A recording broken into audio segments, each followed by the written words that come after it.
O impacto da Grande Guerra de 1914 em 1918. Então este vai ser o assunto do vídeo de hoje sobre história da economia brasileira, principalmente do período republicano, ou seja, de 1889, economia republicana então, 1889 em diante. A história da economia do Brasil, o correto mesmo, ou mais indicado, é que se comece o seu estudo desde o descobrimento, desde a era colonial dos portugueses, para conhecer de fato os ciclos econômicos basicamente, ciclo da cana-de-açúcar, ciclo dos minérios, entre outros, e este da República também está acontecendo durante um ciclo, dois na verdade, mas o principal deles é o ciclo do café e o ciclo da borracha.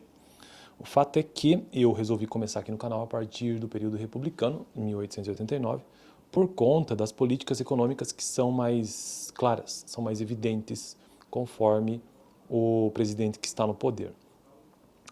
E também estou utilizando um livro-texto que é um livro difícil do ponto de vista textual, ele não é muito bem organizado, sabe? Ele não é didático, não é um livro didático. Pelo menos eu tô dando aqui a minha visão sincera. Eu não considero esse livro didático. O texto ele é muito denso. Você já tem que ter um conhecimento prévio assim, de economia, de história da economia brasileira, para não ficar tão perdido. E meu conhecimento não é lá grandes coisas, eu já estou gravando esse vídeo justamente para eu revisar esse tipo de coisa. Então esse livro, com certeza, ele já é um nível mais para nível superior, sabe? Faculdade. Porque você já tem que ter alguma noção básica de economia, da história da economia, para conseguir compreender melhor. Mas, vamos lá, a gente tem que insistir. Vimos nos vídeos anteriores que o Brasil enfrentou um período de prosperidade até este momento aqui. Então, o período republicano, a Primeira República, que vai de 1900 a 1930, o Brasil teve ali momentos áureos, momentos de crise e momentos de ciclos de sucesso. Então, a Era de Ouro, nesse período da Primeira República, foi de 1900 a 1913. Principalmente por conta do ciclo da borracha que aconteceu e que favoreceu demais, então, a economia brasileira nesse período. Também teve a questão do café, que também favoreceu.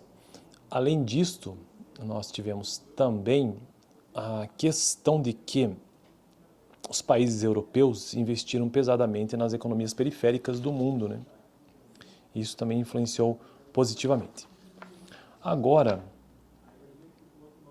também falamos sobre a questão do ouro, que foi moeda em certo período. Agora nós vamos ver o que aconteceu depois, ou seja, depois da Era de Ouro, depois de 1913, o impacto da Grande Guerra.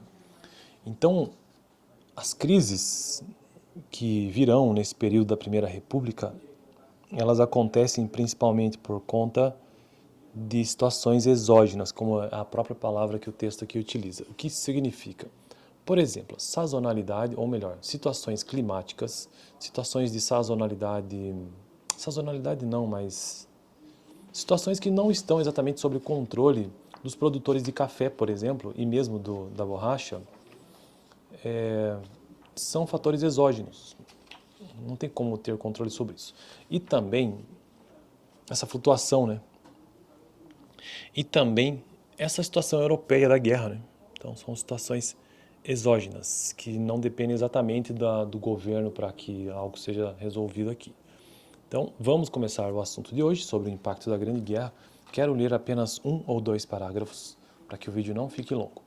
O impacto da Grande Guerra 1914-1918.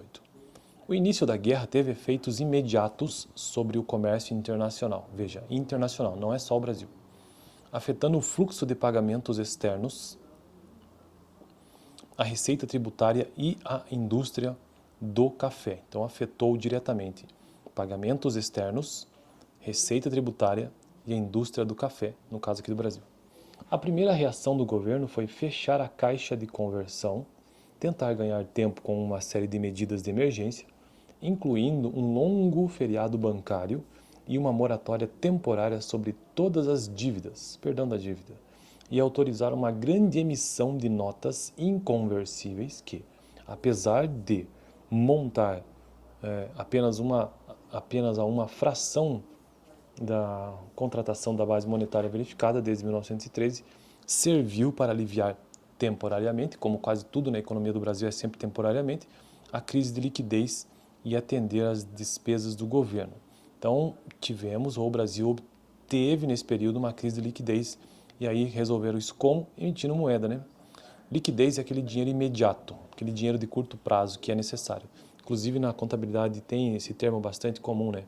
Ativo circulante, que é uma parte do balanço patrimonial que evidencia o conjunto de bens e direitos e obrigações de uma empresa. Ali você tem então o que é circulante e o que não é circulante. Circulante é tudo que é líquido, liquidez, tem uma liquidez maior do que o não circulante. Então até o período de 1 ano. Mas aqui pensando em termos de país mesmo, economia, macroeconomia, provavelmente a liquidez não refere-se apenas a 1 ano, né? Serviu então esse aumento da base monetária para atender a despesas do governo.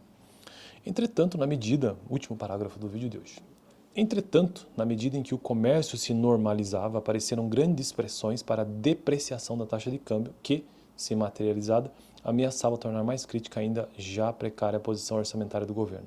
O resultado natural foi a assinatura em outubro de um novo Founding Law de 15 milhões de libras com os banqueiros do governo para fazer frente ao pagamento de juros de empréstimos federais até 1917, suspendendo-se as amortizações até 1927. O Founding Law de 1914, juntamente com a assinatura de acordos similares por parte de outras autoridades públicas com seus credores estrangeiros, serviu para aliviar o balanço de pagamentos e contribuiu de forma decisiva para que se pudesse estabilizar a taxa de câmbio em torno de 20 a 25% abaixo da paridade de pré-guerra ao longo de todo o conflito. Mais um parágrafo, só para a gente sair desse contexto aqui. Em fins de 1914, lembrando, estamos falando do impacto da Grande Guerra, a Primeira Guerra Mundial, de 1914 a 1918. Em fins de 1914, as mudanças provocadas pela guerra no comércio internacional começavam a definir seus contornos. As exportações brasileiras não foram adversamente afetadas logo em 1915, pois, em grande medida, continuaram a atingir o mercado alemão através dos países neutros da Escandinávia até o aperto do bloqueio naval aliado em 1916. Então veja, essa informação é interessante. Veja que não houve um grande impacto no Brasil logo de início, né? Principalmente na exportação de café, porque o Brasil exportava indiretamente para a Alemanha, pelo jeito a Alemanha era um grande comprador, continuava a chegar o café brasileiro na Alemanha por conta dos países da Escandinávia. Então, Suécia, Dinamarca, Noruega. Até o aperto do bloqueio naval que só ocorreu em 1916 e a depreciação dos R$1.000 compensou a queda sofrida pelos preços dos principais produtos de exportação antes da guerra. O maior problema criado pela guerra para o comércio exterior brasileiro foi o da estagnação das importações aos níveis já extremamente deprimidos que haviam atingido o fim da recessão de 1913-14. Então a importação do Brasil caiu drasticamente. Isso refletia em parte a continuação de níveis de atividade domésticos deprimidos, mas sinalizava também o efeito negativo da guerra sobre a oferta mundial de manufaturados. A importação aqui no sentido de importação de produtos manufaturados, ou seja, com valor agregado superior. A contratação do volume de importações ameaçava, por sua vez, transformar o desequilíbrio fiscal do governo, a contração do volume de importações ameaçava, por sua vez, transformar o desequilíbrio fiscal do governo federal em uma crise fiscal permanente, caso não fosse alterada a dependência da receita em relação à tarifa. Bom, eu fico por aqui, no próximo vídeo então continuamos a partir deste ponto, ou seja, tão logo as ações militares na Europa começaram a apontar para a possibilidade de um conflito duradouro, vamos ver como que se desenrola essa história então. No vídeo passado eu tratei sobre a deterioração do balanço de pagamentos que apareceram ali em 1912. Vou deixar esse vídeo aqui no final. Valeu. Estou construindo, eu não sei se falei isso, mas se eu não falei, falo agora. Estou construindo uma playlist nesse canal sobre história econômica do Brasil. Estou utilizando este livro texto aqui, ó, Ordem e Progresso. Progresso, né? Toda sexta-feira um vídeo sobre isso aqui no canal. Valeu.